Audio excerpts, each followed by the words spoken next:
تو وہ آگے جناب علماء کا نظریہ 14 یہ ہے دیوبندی عالم مولانا اشرف علی تھانوی صاحب کا رسالہ الامداد چھپتا تھا، اس کا 8واں رسالہ ماہ صفر 1336 ہجری 1336 ہجری آپ سمجھ لیں 1917 کی بات ہے، 1970 1917 جلد 3 صفحہ 35 پر، اور یہ تھانہ بھون سے شائع ہوتا تھا ان کا رسالہ۔ جیسے آج کل بھی علماء کے رسالے نکلتے ہیں نا، مختلف مکاتب فکر کے ماہانہ نکلتے ہیں، بریلویوں کا اہل سنت نکلتا ہے، اس طریقے سے اہل حدیث کا نکلتا ہے الحدیث کے نام سے، اس طریقے سے دیوبند کا، شیعہ کا نکلتا ہے مختلف۔ تو اس زمانے میں اشرف تھانوی صاحب بھی اپنا ایک رسالہ نکالا کرتے تھے، اب اس میں وہ سوالوں کے جواب دیا کرتے تھے۔ تو ان سے کسی نے سوال پوچھا، اب یہ سنیے، ایک شخص نے خواب دیکھا اور اس نے کہا کہ حضرت میں نے خواب دیکھا ہے، یہ سوال کا جواب ذرا آپ ارشاد فرمائیے۔ میں خواب میں کیا دیکھتا ہوں کہ میں کلمہ پڑھتا ہوں لا الہ الا اللہ اشرف علی رسول اللہ ولیعوذ باللہ، پھر میں بیدار ہو کر بھی بے اختیاری میں پڑھ رہا ہوں اللہم صلی علی سیدنا و نبینا و مولانا اشرف علی نبینا۔ پھر اس نے جب یہ واقعہ وہاں بھیجا اور کہا کہ حضرت میں بڑا پریشان ہوں، خواب میں بھی پڑھ رہا ہوں بیداری میں بھی، کیونکہ ان کے مولوی کہتے ہیں تو خواب ہے جی، خواب میں تو اختیاری کوئی نہیں ہوتا، اس میں الفاظ ہے بیداری میں بھی پڑھ رہا ہوں۔ اچھا، اب آپ کو کوئی بندہ یہ خط بھیجے کہ جی حضرت میں نے خواب میں دیکھا ہے کہ میں آپ کے نام کا کلمہ پڑھ رہا ہوں اور بیداری میں بھی میری زبان پہ یہی کلمہ جاری ہے، تو آپ کو کیا کہنا چاہیے کہ بھائی توبہ کر، تیرے اوپر اتنا بڑا شیطان کا حملہ ہو چکا ہے کہ تو اتنا شیطان کے ہتھے چڑھ گیا کہ تیرا اپنا اختیار ہی ختم ہو گیا اور تو یہ کام کر رہا ہے۔ یہی ہونا چاہیے نا، ایک موچی سے شرابی کبابی سے پوچھ لے وہ بھی یہی کہے گا، میرے زیادہ گناہگار آدمی بھی یہی کہے گا۔ لیکن اشرف تھانوی صاحب نے کیا جواب دیا؟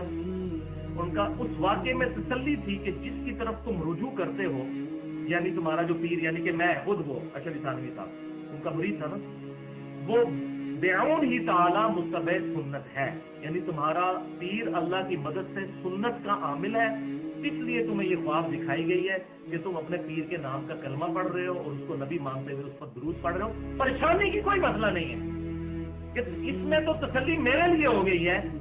اب مجھے بتائیے اس مریض کو تو چھوڑیں، یہ جو جواب دے رہا ہے بندہ، اس کے اوپر کیا فتویٰ لگے گا؟ چلو وہ تو ہوش میں نہیں تھا، یہ تو ہوش میں ہے نا، یہ تو خواب نہیں دیکھ رہا۔ تو اب مرزا کے کچھ چیلے اور چمچے وہ سوال تیار کروا کے وہ آ گئے، درس قرآن ختم ہوا تو درس قرآن کے بعد مجھے کہنے لگے جی کہ ایک سوال کرنا ہے۔ میں نے کہا جی کریں، بسم اللہ، کہ اگر کوئی شخص اپنا کلمہ پڑھوائے اپنے نام کا، وہ مسلمان ہے یا کافر ہے؟ میں نے کہا جی اگر کوئی شخص اپنے آپ کو نبی سمجھتے ہوئے اپنا کلمہ پڑھواتا ہے کافر ہے۔ کہتا جی مولانا اشرف علی تھانوی صاحب نے اپنا کلمہ پڑھوایا ہے۔ میں نے کہا جی مجھے کتاب بتلا دیں، وہ کون سی کتاب ہے جس کے اندر پڑھوایا ہے تاکہ مجھے بھی پتہ چلے۔ کہنے لگے جو ان کا رسالہ ہے الامداد، اس کے اندر لکھا ہے کہ انہوں نے اپنے نام کا کلمہ پڑھوایا ہے۔ تو میں نے کہا جی آپ ایسے کیجیے گا، آپ اگلے ہفتے آ جائیے گا تو میں آپ کو وہ رسالہ لا کے دکھلا دوں گا، آپ مجھے اس میں سے نکال کے دے دیجیے گا۔ کہنے لگے ٹھیک ہے۔ اگلے ہفتے وہ آئے، میں رسالہ ساتھ لے گیا اور رسالہ نکال کے ان کے سامنے رکھ دیا۔ میں نے کہا جی یہ رسالہ ہے۔ اب رسالہ جب پڑھا انہوں نے تو اس میں تو یہ کہیں نہیں لکھا تھا کہ مولانا اشرف علی تھانوی صاحب نے اپنے نام کا کلمہ پڑھوایا ہے، اس میں تو مرید کا خواب تھا، مرید نے خواب دیکھا، خواب کے اندر اس نے دیکھا کہ میں یہ آپ کے نام کا کلمہ پڑھ رہا ہوں۔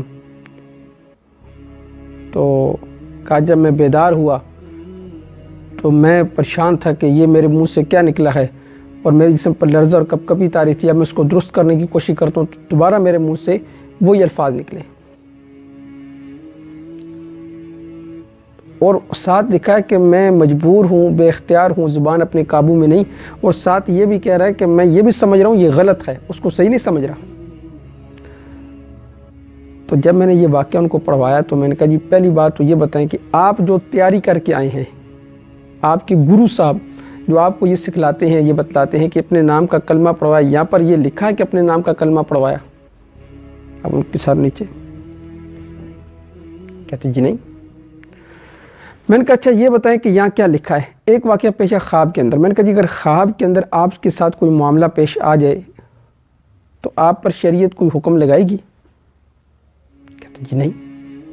میں نے کہا آپ سے زنا ہو جائے خواب کے اندر یا آپ چوری کر لیں آپ کے ہاتھ کاٹے جائیں گے؟ کہتے جی نہیں. میں نے کہا اچھا اس نے جو بیداری کے عالم میں کہا، بیداری میں اس نے یہ کہا کہ میں بے اختیار ہوں، مجبور ہوں، زبان اپنے قابو میں نہیں، تو یہ خوشی سے پڑھ رہا ہے؟ کہتے جی نہیں. میں نے کہا آپ کے گرو صاحب نے جو آپ کو یہ کہا ہے کہ انہوں نے اپنے نام کا کلمہ پڑھوایا، یہ صحیح کہا یا غلط کہا؟ چپ. میں نے کہا یہ کچھ بولیں، پھر چپ. میں نے کہا اتنا بتا دیں کہ غلط کہا؟ کہتے جی ہاں انہوں نے یہ بات تو غلط کہی کہ اپنے نام کا کلمہ پڑھوایا ہے، یہ بات غلط کی ہے. لیکن مرید نے جو کہا اس کی جو تعبیر بتائی ہے تھانوی صاحب نے کہ اس کا مطلب یہ ہے کہ آپ کا پیر متبع سنت ہے، یہ تعبیر ان کو نہیں بتانی چاہیے تھی. پھر میں نے ان کے سامنے یہ مسلم شریف کی حدیث کھول کے رکھی کہ مسلم شریف کی حدیث میں آتا ہے، حدیث کا نمبر ہے 6960. میں نے یہ سارا واقعہ سنا ہے کہ ایک آدمی لکھدک میدان کے اندر ہو، اس کا اونٹ گم ہو جائے اور گم ہونے کے بعد اس سے اپنے مرنے کا پورا یقین ہو جائے، اور یقین ہونے کے بعد وہ بندہ ایک جگہ لیٹ جائے، اس کی آنکھ لگ جائے. جب اس کی آنکھ کھلے تو دیکھے کہ میرا اونٹ میرے سامنے کھڑا ہے. اب اسے اتنی خوشی ہوئی کہ بے اختیار اس کی زبان سے یہ نکلا کہ اللہم انت عبدی وانا ربک، اللہ تو میرا بندہ میں تیرا رب ہوں. میں نے کہا مجھے یہ بتائیں کہ یہ زبان سے اس کی جو کلمات نکلے، اللہ تو میرا بندہ میں تیرا رب ہوں، اگر کوئی بندہ ویسے کہے تو بندہ کافر ہوتا یا نہیں ہوتا؟ کہتا جی کافر ہو جاتا ہے. میں نے کہا یہاں نبی اکرم صلی اللہ علیہ وسلم نے یہ کیوں نہیں کہا کہ یہ تو کافر ہو گیا ہے؟ کہا اس لیے کہ غیر اختیاری طور پر اس کی زبان سے یہ کلمات نکلے ہیں. تو میں نے کہا جی یہاں جو خواب کا واقعہ آپ نے پڑھا تو یہاں بھی وہ بندہ کیا کہہ رہا ہے؟ کہتا جی بندہ کہہ رہا جی کہ مجبور ہوں اور زبان اپنے قابو میں نہیں. میں نے کہا جی زبان قابو میں نہ ہو تو بندہ کیا ہوتا ہے؟ کہتا جی بے اختیار. میں نے کہا اب اس حدیث میں اور واقعے میں جو تشبیہ ہے وہ یہ ہے کہ یہاں بھی غیر اختیاری طور پر یہ الفاظ نکلے، وہاں بھی غیر اختیاری طور پر یہ الفاظ نکلے، یہاں نبی اکرم صلی اللہ علیہ وسلم کے بارے میں نکلے، وہاں اللہ تعالیٰ کے بارے میں نکلے، اور زبان سے کلمات نکلے غیر اختیاری طور پر. تو اس کا مطلب یہ کہ غیر اختیاری کلمات پر حکم نہیں لگتا، ورنہ نبی اکرم صلی اللہ علیہ وسلم یہ فرماتے کہ تو کافر ہو چکا ہے. میں نے کہا آپ کو یہ بات سمجھ آ گئی؟ کہتے ہیں ہمیں بالکل سمجھ آ گئی. واپس گئے اور جا کے اپنے گرو صاحب کو انہوں نے یہ بات بتلائی کہ جی ہمیں تو یہ بات سمجھ آ گئی ہے. اب گرو صاحب نے پھر مجھے جواب دیا، نام تو نہیں لیا، کہنے کہ جی بعض لوگ وہ حدیث ڈھونڈ ڈھانڈ کے لے آتے ہیں، اور وہ جو مسلم شریف کی ایک حدیث بڑی ڈھونڈ ڈھانڈ کے لے آتے ہیں، وہ جو ایک توبہ کرنے والے کا واقعہ ہے، پتہ نہیں کہاں سے ڈھونڈ ڈھانڈ کے لے آتے ہیں. تو مسلم شریف کی ایک حدیث سے پھر ساری حدیث بیان کی. حدیث بیان کرنے کے بعد جناب نے کہا کہ اس میں یہ آتا ہے، آخر میں الفاظ ہیں من شدت الفرح، من شدت الفرح. اور پھر کہتے ہیں جی بزرگوں پر کوئی خاص حالت طاری ہو تو بزرگوں سے ایسے الفاظ نکل جاتے ہیں. تو بزرگ خاص حالت میں ہو تو ان سے بھی اگر نکل جائے تو میں نے کہا جی چوری سے باز آ جاتا ہے، ہیرا پھیری سے باز نہیں آتا. یہ پکا معقول ہے، چوری سے باز آ جائے گا، ہیرا پھیری سے باز نہیں آئے گا. اب اپنی دم پر پاؤں آیا نا، اپنی دم کو بچانے کے لیے نا، اب یہ نہیں کہتا جی واقعتاً مجھے یہ بات سمجھ نہیں آئی تھی، مجھے اصول و ضوابط کا پتہ نہیں تھا، مجھ سے غلطی ہو گئی، چلیں اب بات کھل کر میرے سامنے آ چکی ہے، میں تسلیم کر لیتا ہوں. نہیں تو کہتا جی وہ اس حدیث کو سامنے رکھ کر کہتے ہیں جی کہ بزرگوں پر ایک خاص حالت جب طاری ہو تو ایسے کلمات مجھ سے نکل جاتے ہیں.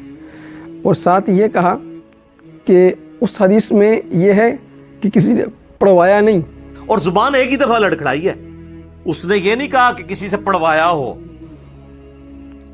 تو گویا کہ یہاں بھی یہ بیچارہ بتانا چاہ رہا ہے کہ مولانا اشرف علی تھانوی صاحب نے یا ان کے بزرگوں نے کلمہ پڑھوایا ہے. بھائی پڑھوایا کہیں نہیں ہے. میں نے کہا چوری سے باز آ جاتا ہے، ہیرا پھیری سے باز نہیں آتا. اب اس کے جو مرید دے کر گئے تھے وہ واقعتاً دے کر گئے تھے کہ پڑھوانے کے الفاظ نہیں ہیں، اور یہ پھر بھی کہہ رہا جی پڑھوایا ہے. اور پھر ساتھ یہ بھی کہا کہ جی پوری حاضر دماغی کے ساتھ کیا ہو، یا انٹینشنلی پوری حاضر دماغی کے ساتھ سارا کچھ کیا ہو. یعنی یہ واقعہ پوری حاضر دماغی کے ساتھ تو نہیں ہوا. تو بھائی یہ جو واقعہ پیش حدیث کے اندر ہے یہ بھی یہی آتا ہے کہ پوری حاضر دماغی نہیں تھی, غیر اختیاری طور پر اس سے جملہ نکلا, تو وہاں بھی وہ جملہ غیر اختیاری طور پر منہ سے نکلا. تو جب ان دونوں کے درمیان جو مشابہت ہے, تشبیہ ہے, وہ غیر اختیاری ہے, تو حکم بھی ایک جیسا لگے گا. اب کسی بندے کو اصول و ضوابط اگر نہیں آتے تو اس میں ہمارا تو کوئی قصور نہیں ہے نا. ایک بندہ میرے پاس آیا, مجھے کہنے لگا جی کہ ترک رفع الیدین کی کوئی حدیث ہے. میں نے کہا جی ہے. میں نے اسے ایک کتاب اٹھا کر دی. کہتا یہ کتاب میں نے پہلی مرتبہ دیکھی ہے. میں نے کہا جی کتاب اگر آپ نے پہلی مرتبہ دیکھی ہے تو میرا تو کوئی قصور نہیں ہے نا. میں نے کہا جی میں میڈیکل سٹور پہ جاؤں, میں اسے جا کر کہوں جی مجھے بخار کی دوائی دے دے, وہ مجھے ایک گولی اتار کر دے دے. میں کہوں جی یہ گولی میں نے پہلی مرتبہ دیکھی ہے, تو وہ کہے جی گولی آپ نے پہلی مرتبہ دیکھی تو آپ کا قصور ہے, میرا تو قصور نہیں ہے نا. تو میں نے کہا جی اس میں حدیث کا قصور تو نہیں ہے کہ اگر حدیث آپ نے پہلی مرتبہ دیکھی ہے تو آپ کا قصور ہے کہ آپ نے نہیں دیکھی, حدیث بیچاری کا کیا قصور ہے. تو میں نے کہا جی اصول اور ضابطہ اس بیچارے کو سمجھ نہیں آتا تو اصل واقعے کا قصور تو نہ ہوا, اصل تو قصور اس بیچارے کی سمجھ کا ہوا. تو ان دونوں کے درمیان جو تشبیہ ہے وہ تشبیہ غیر اختیاری طور پر ہونا, کہ یہاں بھی اس کی زبان سے جو کلمات نکلے کہ اللہم انت عبدی و انا ربک, یہ غیر اختیاری طور پر نکلے. وہاں بھی مرید کی زبان سے جو کلمات نکلے وہ غیر اختیاری طور پر نکلے. اب ان دونوں کے درمیان جو تشبیہ ہے غیر اختیاری ہے.